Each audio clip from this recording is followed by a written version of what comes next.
Monggo lah kita cerita-cerita Islam, cerita-cerita beragama yang rileks. Kita semua tadi seperti yang dikatakan Kadensus pernah disewani Mas Sufyan Sauri, juga beliau pernah ngaji. Sebetulnya dalam banyak hal-hal yang keseharian itu lebih prinsip ketimbang ide kita tentang hal-hal besar. Saya beri contoh, Allah itu Tuhan yang Maha Kuasa, yang menguasai alam raya ini. Kadang-kadang menjelaskan dirinya itu hanya alladzi at'amahum min ju'. Saya ini Tuhan yang memberi makan kamu saat Anda lapar, saat kalian lapar. Jadi untuk beriman kepada Tuhan yang Maha Esa, kepada Allah, kamu yakin yang memberi makan kamu itu Tuhan.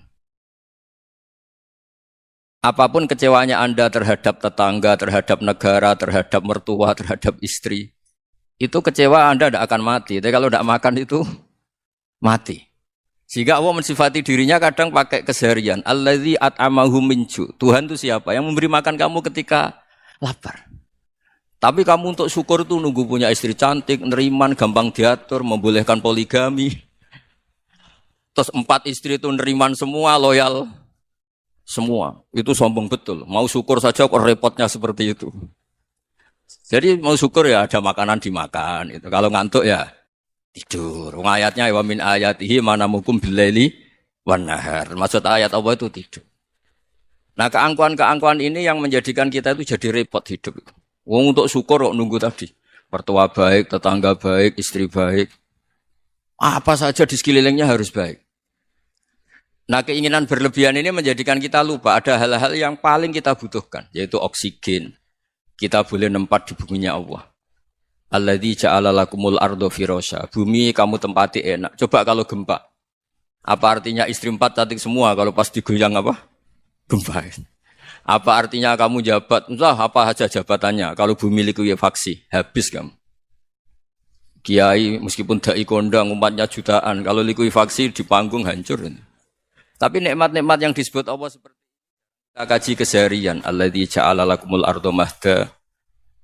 Allah itu yang menjadikan bumi dalulan, yang mudah diinjak. Famshu fi mana biya, silahkan pakai jalan-jalan. Jadi saya termasuk benar-benar kiai Jawa. Kalau kerennya Kiai Nusantara atau Kiai Indonesia lah. Diajari bapak saya Kiai Haji Nur Salim, diajari Mbah Maimun. Itu Islam itu keseharian. Karena ketika Anda memilih hal-hal yang serius, itu tujuan utamanya nyari ridhonya Allah. Dan ridhonya Allah bisa kamu dapatkan sesuatu yang pasti benar. Misalnya dalam sebuah hadis Sahih Muslim disebutkan, Inna Allaha la yardo anil abdi idza akalal akla fayahmadahu 'alaiha aw yashroba syarba fayahmadahu 'alaiha. Itu redaksinya inna itu sesungguhnya. La yardo juga pakai lam taukid, juga maknanya sesungguhnya. Sungguh-sungguh Allah sangat ridho ketika seorang hamba itu makan ketika sesuap nasi dia muji Allah, ketika minum seteguk nasi dia muji Allah. Itu kalau orang diridhoni Allah itu wali betul. Itu untuk jadi wali itu gampang. Kamu makan ridho. Kamu nginjak buminya Allah ridho, seneng. Kamu hidup keseharian aman, seneng. Nah ini supaya sampean kita semua lah. Kita semua ngaji. Betapa panduan Rasulullah untuk menggapai ridho Allah itu banyak yang keseharian sekali. Saking kesehariannya banyak dalam hadis dan itu sahih. Nabi menyebut hal-hal yang keseharian. Hatta ma tas'alu fi imra'atika. Kamu punya uang, kemudian istri kamu bisa makan, itu ibadah. Bahkan sebagian ibadah itu dicontohkan Nabi yang akhirnya diprotes sahabat. Yaitu, wa fi buti ahadikum sodaqah. Kamu menggauli istri kamu itu ya sodaqah. Sampai sahabat bilang, yang benar ya Rasulullah. Ayati ahaduna syahwatahu wa huwa lahu ajrun. Masa urusan biologis, urusan syahwat, kemudian dia dapat pahala. Nabi menjawab, alaih salawadu'aha fi haramin aka'ana alaihi wisrun. Bagaimana kalau dia meletakkan ke yang tidak benar, itu kan dosa. Nah, hal-hal seperti ini yang saya ingin teman-teman semua lah. Semua. Saya juga agak ingin ngaji demi Anda juga agak ingin. Itu dosa sekali ngaji kok. Pesanan kelompok tertentu itu enggak boleh. Islam itu untuk semua. Jadi, ya cuma karena di depan saya jenengan, ya seakan-akan jenengan korbannya. Itu ada ilmunya dalam usul fikih itu. Jadi orang itu harus ngaji usul fikih. nama yang disebut, mungkin Mas Sufyan masih ingat zaman ngaji usul fikih, nama yang disebut itu tidak jaminan sebagai prioritas perintah. Jadi misalnya gini, kebetulan yang di depan Nabi itu Abu Dzar, Nabi ya bilang, ya Abu Dzarin ini uhibbuka misalnya, atau ya Mu'ad ini uhibbuka, atau ya Abu Hurairah ini uhibbuka misalnya. Banyaklah riwayat yang Nabi nyebut ya Abu Dzarin, ya Mu'ad, ya Abu Hurairah. Kemudian misalnya Nabi meneruskan khitab, ini uhibbuka, saya mencintai kamu, fakul dubur sholatin, atau sebagian riwayat disebut fala tada'anna dubura kulli sholatin, Allahumma inni ala dzikrika wa syukrika wa husni ibadatik. Saya mencintai kamu, siapa saja. Mu'ad bisa, Abu Dzar bisa siapa. Saya mencintai kamu, mohon kalau habis sholat kamu jangan lupa wiridan Allahumma a'inni ala dzikrika wa syukrika wa husni ibadatik. Ya Allah, tolong kami permudah supaya mudah ingat engkau. Anda tidak bisa mentang-mentang, wong nama saya Parmin, nama saya Purnomo, itu yang diperintahkan Mu'ad misalnya. Jadi yang disebut satu, tapi khitab itu untuk siapa saja. Saya teruskan ya. Jadi saya mohon semua kita melakukan kebaikan itu kalau dalam kaidah fikih disebut al-yakin la yuzalu bisyak. Banyak kebaikan yang kebenarannya itu 100%. Tidak punya efek samping ke pihak lain, ke kelompok lain, ke komunitas lain. Itu tadi misalnya Anda makan dan itu murah sekali, hanya butuh satu piring. Setiap kunyahan kamu muji Allah, setiap minum kamu muji Allah. Itu redaksinya Rasulullah SAW disebut Allah sangat ridho ketika seorang hamba makan, kemudian dia memuji Allah. Atau minum, kemudian dia muji Allah. Logikanya gampang, negara seperti ini yang kamu harapkan bentuknya kayak apa, mertua, ipar, komunitas, tetangga. Itu nyata terjadi itu kan belum pasti. Sementara yang mesti terjadi adalah kamu butuh makan, kalau tidak mati. Butuh minum, kalau tidak mati. Butuh bumi yang nyaman ditempati, kalau tidak kita juga mati. Sebab itu Allah kalau menyebut nikmatnya itu hal-hal yang keseharian. Alladzi at'amahum min ju'. Allah itu siapa? Allah itu yang menciptakan kamu bisa makan. Tidak berlebihan, Allah itu yang menciptakan kondisi sosial itu ideal. Zaman Nabi itu ya ada orang munafik. Orang-orang pilihan Allah itu juga diuji orang sekelilingnya yang macam-macam. Semua diuji sesuai konteks zaman dan waktu. Nah, tapi ada ibadah-ibadah yang selalu disarankan Nabi. Sampai Nabi itu pernah ditanya, ayul Islam ya khairun ya Rasulullah, Islam terbaik itu gimana? Jawaban Nabi itu unik. It'amu to'am. Islam terbaik itu ya makan-makan, yang santai-santai. Ketika Allah menyebut beberapa kebaikan, falak tahamal aqobah wa ma adrokan apa? Mal aqobah. Terusannya apa? Fakku raqobah. Terusannya apa? Au it'amun fi yaumin di masghubah. Ya itu acara makan-makan itu juga Islam. Kenapa? Ya bayangkan kalau tidak ada makanan, kita mati kan? Kondisi sosial tidak ideal itu Anda masih gak apa-apa. Tapi kalau Anda tidak makan, Anda tidak minum, kamu punya istri cerewet masih bisa hidup, punya mertua cerewet masih bisa hidup. Tapi kalau tidak makan bisa mati. Berarti penting mana istri sama makan? Penting mana? Makan. Semoga istri Anda dengar, nanti kamu disuruh makan tapi pulang deh. Itu kalau dibahasakan makan masih memahami. Penting mana nasi satu piring dengan istri. Enggak ada nasi mati, enggak ada istri belum mati. Penting mana? Enggak berani jawab kan? Nah, ternyata Anda ada garang kan di depan istri. Jadi saya mohonlah, mungkin Mas Sufyan Sauri tadi yang bisa bantulah. Teman-teman tuh ngaji yang keseharian saja. Karena kita nyari ridha Allah itu berdasar firman Allah. Dan firman Allah itu menyebut keseharian tuh riang, gampang. Itu tadi misalnya wa min ayatihi manamukum billaili wan nahar. Termasuk ayat-ayat Allah itu kamu tidur. Maka dulu itu ada guyonan, ada tokoh Mu'tazilah, kelompok dalam Islam yang berpikir manusia itu bisa menentukan ikhtiarnya sendiri. Karena saya bisa duduk, ingin berdiri, berdiri.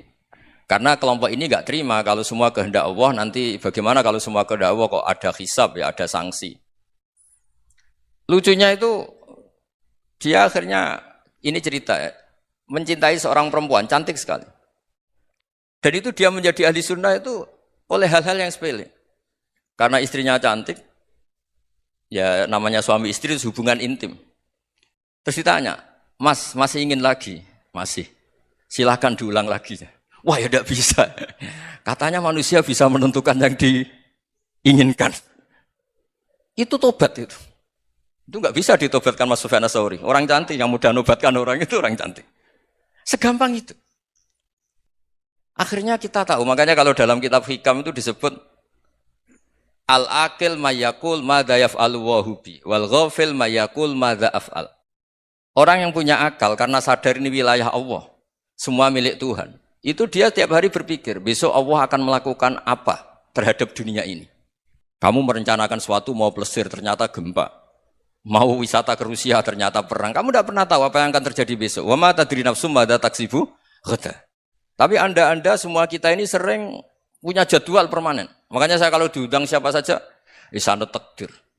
Yang jelas Gus ini acara penting. Ya masih acara penting nak pangeran nang ngersakno piye. Kok ape dadi pangeran, kamu kok mau jadi Tuhan. Itu kadang ya kiai. Penting Gus acara ini jenengan harus memastikan bisa. Loh kamu itu yang ngajarin tauhid, sesuatu itu biadillah kok bilang-bilang apa pasti. Kalau maksa terus tak tobatkan dong kamu kata saya itu. Ya kalau gitu Gus bilang insya Allah. Wah itu hati saya, fisik saya, roh saya sudah bilang insya Allah. Tidak usah kamu latih kata saya. Nah hal-hal tauhid keseharian itu gampang sebetulnya. Wal ghafil yaqulu madza af'al. Tapi orang yang lupa Allah dia setiap hari bilang besok apa? Kita bisa melakukan apa? Seakan-akan dia itu aktor, dia penting, dia subjek permanen, dia. Padahal kita ini hanya objek kehendak Allah Subhanahu wa taala. Karena kita yakin sesuatu yang terjadi di alam raya ini kita tidak bisa apa-apa. Makanya saya sering ngaji, sering bilang saya. Ketika Anda mensifati Allah, Dia yang menghidupkan. Sudah itu tanamkan sehingga ketika kita mati santai saja. Kenapa santai?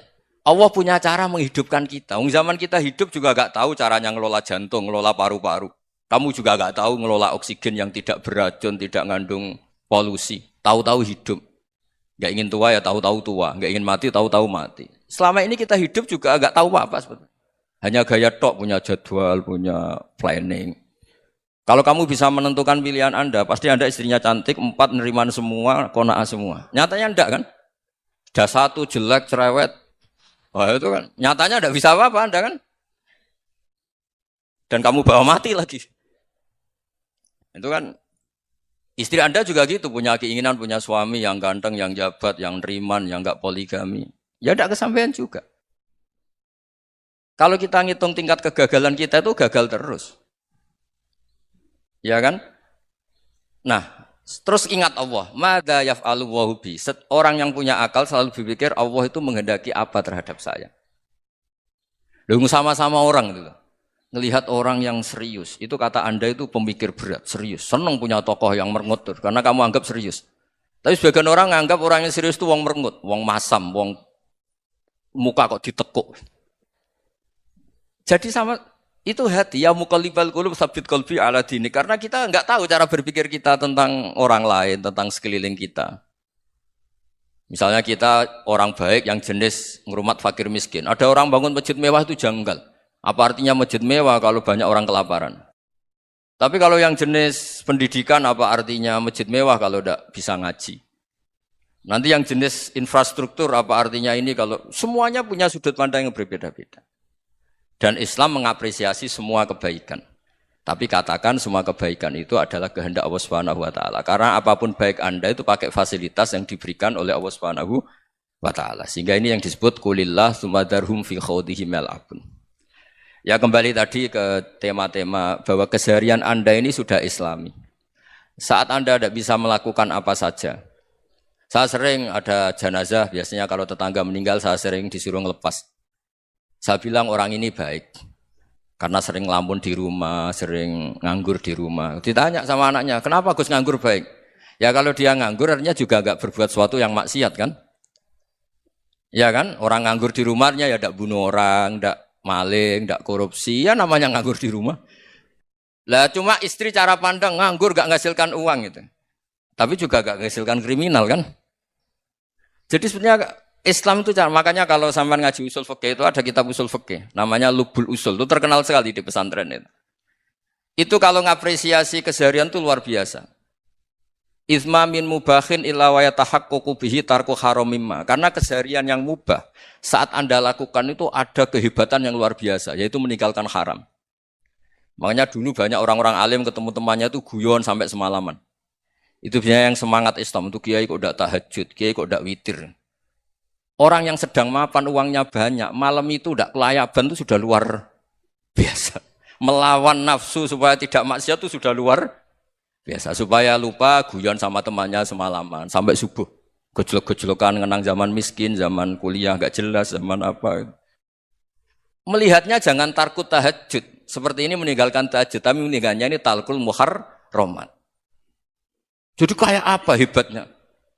Sehingga Imam Ghazali punya riwayat yang agak unik. Hatta takuna ibadatu akhiri hadil ummah iku an-naum.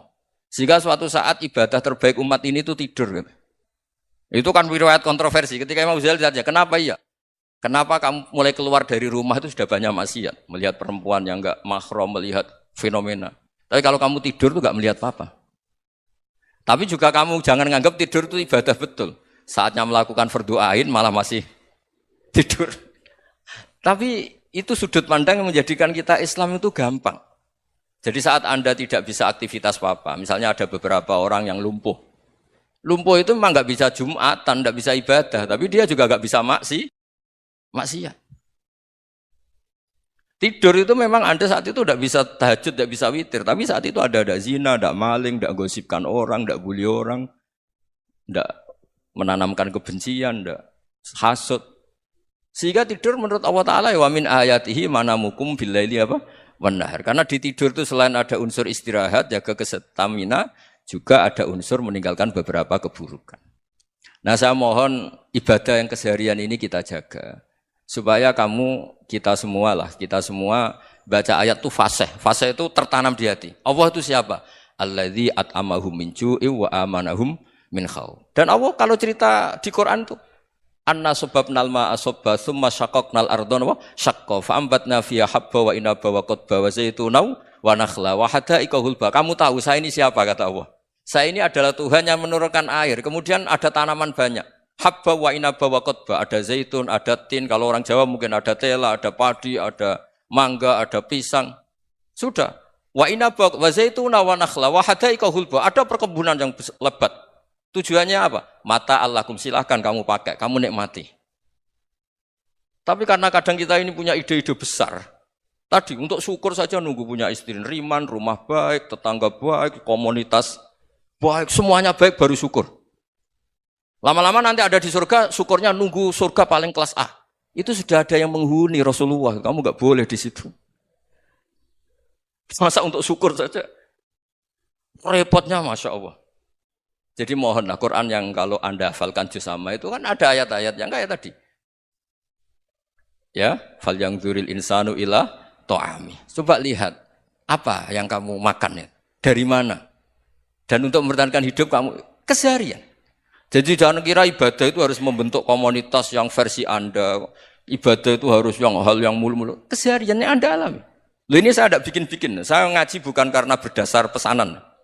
Itu ayat yang saya baca kan betul ada ayatnya kan. Fal yang dzuril insanu ila ta'ami. Anna sababnal ma'a sabba. Thumma syaqaqnal arda syaqqa. Fa ambasna fiha habba wa inaba wa qadba wa zaituna wa nakhla wa hada'iqa khulba. Terusannya apa? Mata'al lakum, silakan kamu nikmati. Mata itu silakan kamu nikmati.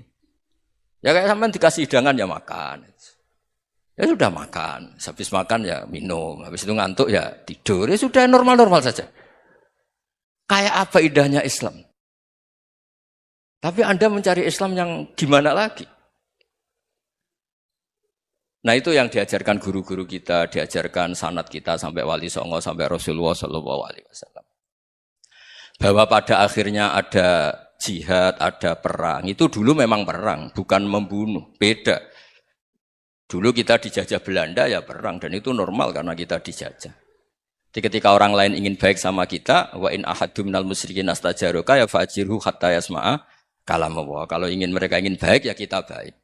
Makanya ada istilah mustakman, mu'ahad. Kalau mereka ingin damai, berdampingan dengan kemajmukan ya itu yang lebih baik. Karena memang Islam menghormati proses perdamaian. Wa in janahu nawa lisalmi ya fajnah lah. Kalau ingin damai ya kita harus damai. Jadi andai kan dulu Belanda datang ke Indonesia kok minta besanan. Ya mungkin kita juga seneng karena memperbaiki hidung kan kalau tidak bisa gitu. Nah tapi wong jajah dulu itu kan masalah kan? Apa? Masalah kan? Jadi saya mohon ya, jadi apa ya? Saya tadi minta sama Bapak Kadensus kemarin juga pernah main ke saya. Jangan sering ketemu saya ini sudah uzlah, saya ini sudah mau daftar jadi resi. Saya itu kemarin di muktamar juga agak datang, acara di Jogja juga sudah.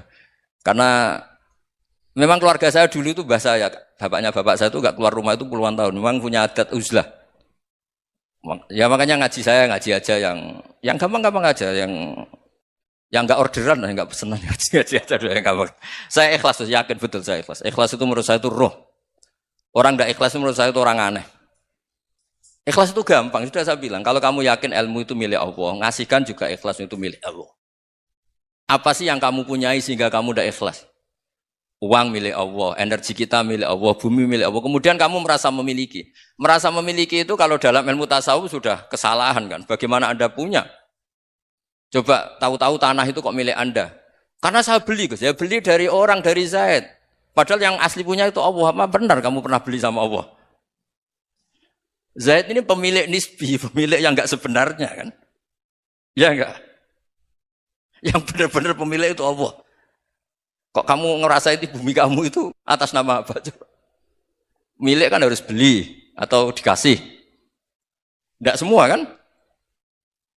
Nah, makanya terus famshu fi manakibiha dan Allah menyebutnya, sudah saya ini yang menciptakan bumi. Waladzi ja'ala lakumul arda dalulan. Dan Allah menyebutnya sederhana, famshu fi manakibiha, silakan jalan-jalan. Terusannya apa? Wa kulu mirizki, silahkan makan-makan. Jadi Islam itu ya makanya kiai-kiai itu ada acara makan, sampai ada guyonan fikuli makanin makan di setiap tempat ya makan. Nggih ngoten guys, pokoknya sing gampang-gampang mawon nggih.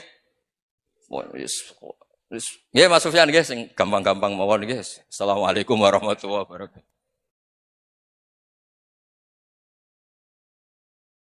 Perasaan saya juga seluruh ulama di dunia. Saya ulang lagi, perasaan saya juga seluruh ulama di dunia. Bahwa Islam masuk itu macam-macam sebabnya. Dulu kita tahu, kita sebagai warga Indonesia, Islam masuk itu ya dibawa orang yang agak kedonyan, ya kayak jenengan lah kira-kira gitu. Ya kayak mbak-mbak ini, ya agak-agak mata duitan gitu.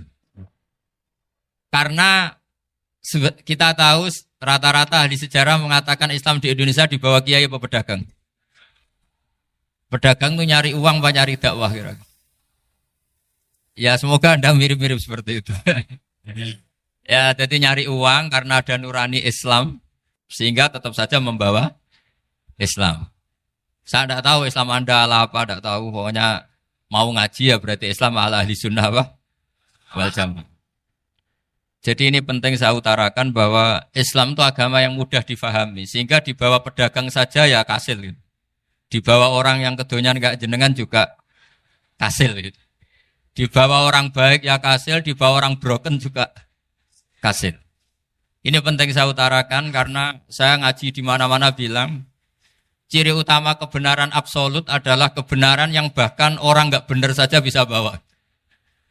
Tapi bukan berarti saya dukung Anda tidak benar, kan sudah tidak benar dulu sebelum kenal saya. Tapi nggak apa-apa, nggak benarnya umat Islam insya Allah dimaafkan sama Allah Subhanahu. Ya asal tobat maksudnya. Nggak, ini saya beri satu konstruksi pikiran yang saya sering utarakan di ngaji saya. Sampai sekarang saya coba saya tes ini kan di kampus ya, di apa bacanya ini Kim University yang global leader apa in the world itu. Ini keren lah. Jadi acara ilmiah kita ditakdir di gedung apa? Kampus, gedung universitas di begini. Kalau 1 ditambah 1 2 itu namanya hakikat. Ciri utama hakikat adalah siapapun akan menerima. Saya sekarang tanya sama Anda, kira-kira 1 tambah 1 2 itu musuh Anda pun mengatakan 2 apa tidak? Ya. Pekerja Korea ya bilang 2, Rektor Al-Azhar juga bilang 2. Kamu yang sekarang sedang mungkin sebagian broken sama istri juga bilang 2. Istri kamu yang mangkal sama kamu juga bilang 2. Yang cemburu ya bilang 2, yang dicemburuin juga bilang 2. Karena begitu mudah kebenaran absolut diterima oleh siapa saja. Begitu juga eksistensi Allah sebagai Tuhan. Itu mudah diterima oleh siapa saja. Sehingga pembawanya tidak perlu seorang kiai atau gus atau mubalek atau ketua muin, tidak. Cukup karyawan pekerja Korea. Karena kebenaran absolut itu kebenaran yang mutlak. Siapa saja yang waras pasti ngakui. Kira-kira orang yang berpikir sehat pasti berpikir begini, ini yang diajarkan Quran. Bumi ini kadung wujud, sudah wujud kadung wujud, punya eksistensi. Mungkin enggak sesuatu yang wujud, kemudian disebabkan oleh sesuatu yang nihilisme, yang tidak ada. Mungkin enggak? Enggak mungkin.